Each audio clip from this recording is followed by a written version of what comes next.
The Game of Life and How to Play It by Florence Scovel Shinn.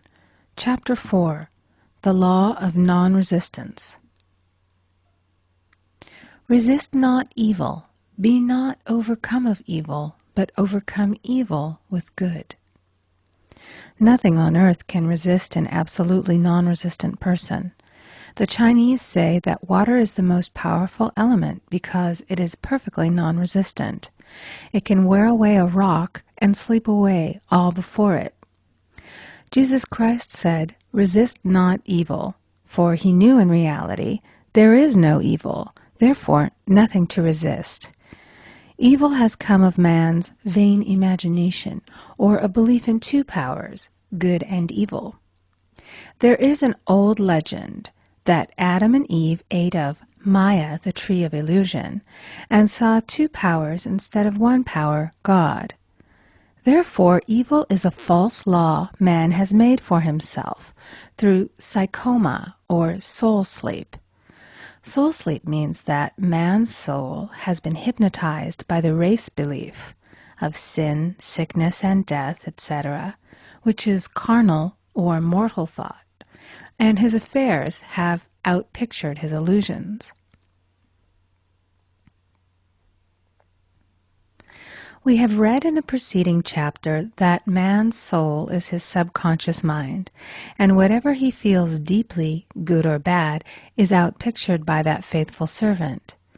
His body and affairs show forth what he has been picturing. The sick man has pictured sickness, the poor man poverty, the rich man wealth. Young people often say, "Why does a little child attract illness when it is too young to even know what it means?" I answer that children are sensitive and receptive to the thoughts of others about them, and often outpicture the fears of their parents. I heard a metaphysician once say, "If you do not run your subconscious mind yourself, someone else will run it for you."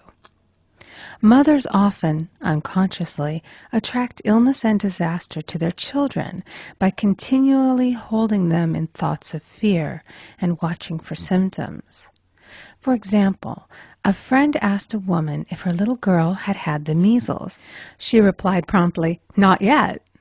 This implied that she was expecting the illness and therefore preparing the way for what she did not want for herself and child.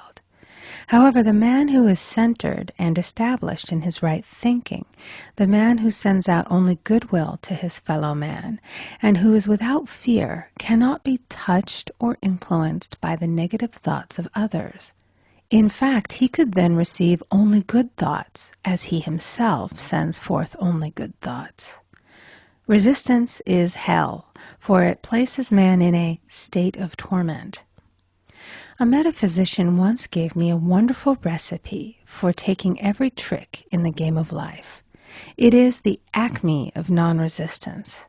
He gave it in this way. At one time in my life, I baptized children, and of course they had many names. Now I no longer baptize children, but I baptize events. But I give every event the same name. If I have a failure, I baptize it success, in the name of the Father and of the Son and of the Holy Ghost. In this we see the great law of transmutation, founded on non-resistance. Through his spoken word, every failure was transmuted into success. For example, a woman who required money, who knew the spiritual law of opulence, was thrown continually in a business way with a man who made her feel very poor. He talked lack and limitation, and she commenced to catch his poverty thoughts. So she disliked him and blamed him for her failure. She knew in order to demonstrate her supply, she must first feel that she had received. A feeling of opulence must precede its manifestation. It dawned upon her one day that she was resisting the situation and seeing two powers instead of one. So she blessed the man and baptized the situation. "Success," she affirmed. As there is only one power, God, this man is here for my good and my prosperity, just what he did not seem to be there for. Soon after that, she met, through this man, a woman who gave her, for a service rendered, several $1,000s, and the man moved to a distant city and faded harmoniously from her life. Make the statement, "Every man is a golden link in the chain of my good, for all men are God in manifestation, awaiting the opportunity given by man himself to serve the divine plan of his life. Bless your enemy, and you rob him of his ammunition. His arrows will be transmuted into blessings." This law is true of nations as well as individuals. Bless a nation, send love and goodwill to every inhabitant, and it is robbed of its power to harm. Man can only get the right idea of non-resistance through spiritual understanding. My students have often said, "I don't want to be a doormat." I reply, when you use non-resistance with wisdom, no one will ever be able to walk over you. Another example.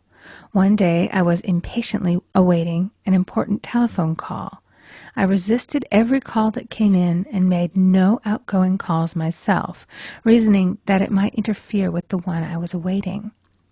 Instead of saying, "Divine ideas never conflict, the call will come at the right time," leaving it to infinite intelligence to arrange, I commenced to manage things myself. I made the battle mine, not God's, and remained tense and anxious. The bell did not ring for about an hour, and I glanced at the phone and found the receiver had been off that length of time, and the phone was disconnected.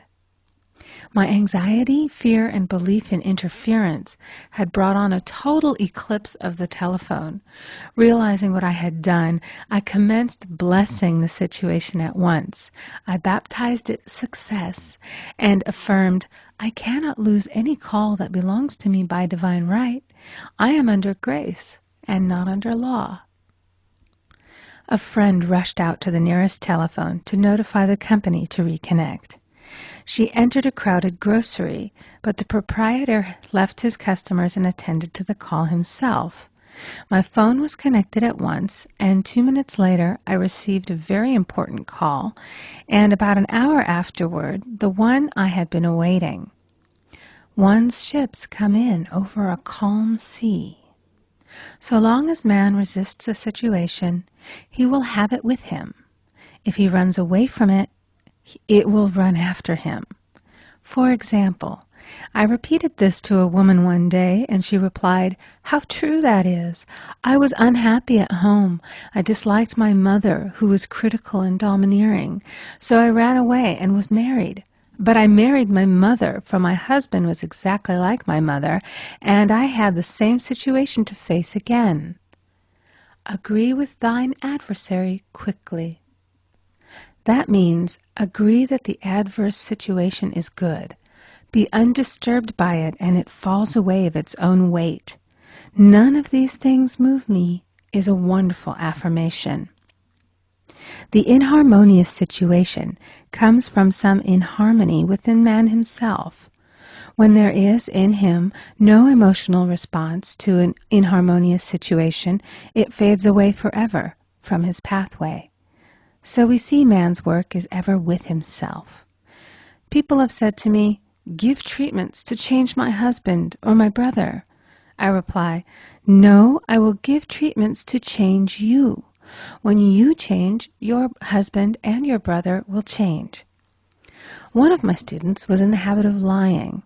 I told her it was a failure method, and if she lied, she would be lied to. She replied, "I don't care. I can't possibly get along without lying."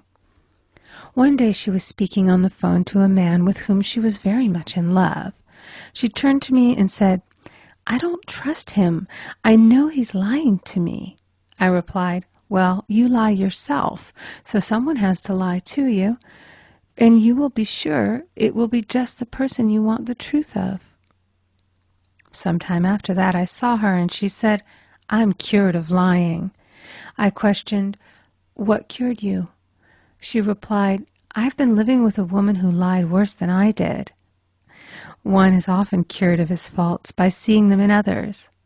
Life is a mirror, and we find only ourselves reflected in our associates. Living in the past is a failure method and a violation of spiritual law. Jesus Christ said, "Behold, now is the accepted time. Now is the day of salvation." Lot's wife looked back and was turned into a pillar of salt. The robbers of time are the past and the future. Man should bless the past and forget it, if it keeps him in bondage, and bless the future, knowing it has in store for him endless joys, but live fully in the now. For example, a woman came to me complaining that she had no money with which to buy Christmas gifts. She said, "Last year was so different. I had plenty of money and gave lovely presents, and this year I scarcely have a cent." I replied, "You will never demonstrate money while you are pathetic and live in the past. Live fully in the now and get ready to give Christmas presents. Dig your ditches and the money will come." She exclaimed, "I know what to do. I'll buy some tinsel, twine, Christmas seals, and wrapping paper." I replied, "Do that, and the presents will come and stick themselves to the Christmas seals." This, too, was showing financial fearlessness and faith in God, as the reasoning mind said, "Keep every cent you have, as you are not sure you will get any more." She bought her seals, paper, and twine, and a few days before Christmas received a gift of several $100s. Buying the seals and twine had impressed the subconscious with expectancy and opened the way for the manifestation of the money. She purchased all the presents in plenty of time. Man must live suspended in the moment. Look well, therefore, to this day. Such is the salutation of the dawn. He must be spiritually alert, ever waiting his leads, taking advantage of every opportunity. One day I said continually, silently, "Infinite Spirit, don't let me miss a trick." And something very important was told to me that evening. It is most necessary to begin the day with the right words. Make an affirmation immediately upon waking. For example, "Thy will be done this day. Today is a day of completion. I give thanks for this perfect day. Miracle shall follow miracle, and wonders shall never cease." Make this a habit, and one will see wonders and miracles come into his life. One morning I picked up a book and read, "Look with wonder at that which is before you." It seemed to be my message for the day, so I repeated it again and again. Look with wonder at that which is before you. At about noon, a large sum of money was given to me, which I had been desiring for a certain purpose. In the following chapter, I will give affirmations that I have found most effective. However, one should never use an affirmation unless it is absolutely satisfying and convincing to his own consciousness. And often, an affirmative is changed to suit different people. For example, the following has brought success to many. "I have a wonderful work in a wonderful way. I give wonderful service for wonderful pay." I gave the first 2 lines to one of my students, and she added the last 2. It made a most powerful statement, as there should always be perfect payment for perfect service, and a rhyme sinks easily into the subconscious. She went about singing it aloud, and soon did receive wonderful work in a wonderful way, and gave wonderful service for wonderful pay. Another student, a businessman, took it and changed the word to business. He repeated, "I have a wonderful business in a wonderful way, and I give wonderful service for wonderful pay." That afternoon, he made a $41,000 deal, though there had been no activity in his affairs for months. Every affirmation must be carefully worded and completely cover the ground. For example, I knew a woman who was in great need and made a demand for work.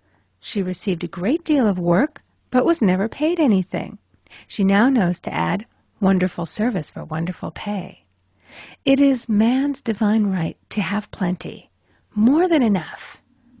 His barns should be full, and his cup should flow over. This is God's idea for man, and when man breaks down the barriers of lack in his own consciousness, the golden age will be his, and every righteous desire of his heart fulfilled.